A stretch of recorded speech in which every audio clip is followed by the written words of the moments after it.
네, 정무위 소속의 평택시의원 김현정입니다. 지난 국무회의에서 이재명 대통령은 부동산으로 돈 버는 시대는 끝났다고 선언했습니다. 대한민국 경제를 좀먹고 청년의 미래를 훔치는 가장 악질적인 범죄, 부동산 투기와의 전쟁을 선포한 것입니다. 목표는 분명합니다. 부동산 투기 자본을 첨단 산업으로 흐르게 하는 경제 구조의 대전환을 이루고 정직하게 땀 흘려 일하는 우리 국민들이 내 집 마련의 꿈을 이룰 수 있는 시대를 여는 것입니다. 그 전환을 이끌 핵심 엔진이 바로 부동산 감독원입니다. 이재명 대통령의 경기도지사 시절 기획부동산 특별 단속을 기억하실 겁니다. 당시 경기도는 전국 최초의 모니터링 시스템을 통해 지분 쪼개기 같은 불법 패턴을 실시간으로 잡아냈습니다.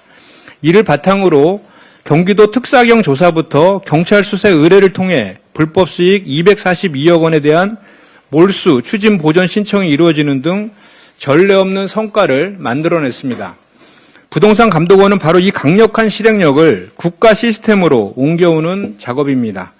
국무조정실 소속 독립기구로서 각 기관의 권한은 존중하되 여러 부처가 얽힌 다수 법률 위반 사건을 총괄하는 통합 컨트롤 타워가 될 것입니다.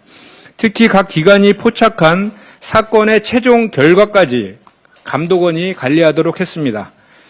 하지만 예상대로 국민의힘은 반대를 위한 반대에 매몰되어 가짜뉴스를 양산하고 있습니다. 투기꾼의 밤잠을 걱정하는 국민의힘의 주장을 상식의 잣대로 바로잡겠습니다. 첫째, 전국민 사찰 주장은 전형적인 가짜뉴스입니다. 부동산 감독원법 제4조 1호를 보십시오. 조사 대상은 일반 국민이 아니라 기존 35개 법률이 규정하는 부동산 불법 행위로 한정되어 있습니다.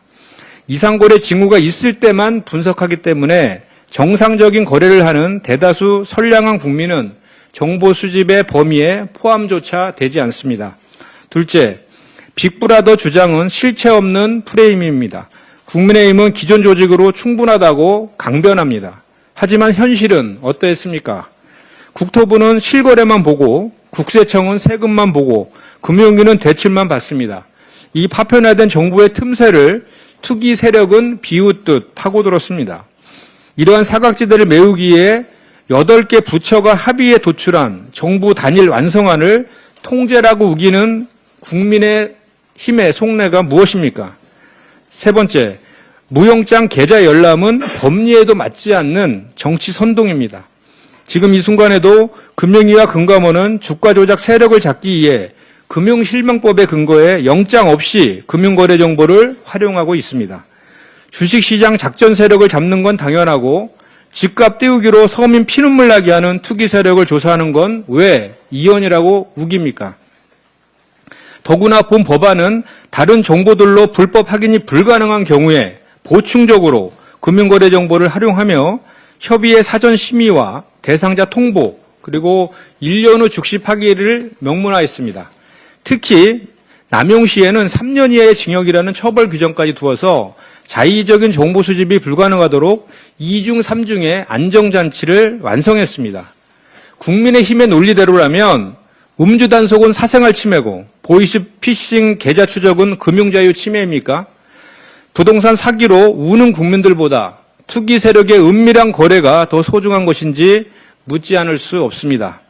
상황이 이런데도 국민의힘이 앞뒤 맞지 않는 논리로 버티는 이유, 이제는 뻔해 보입니다.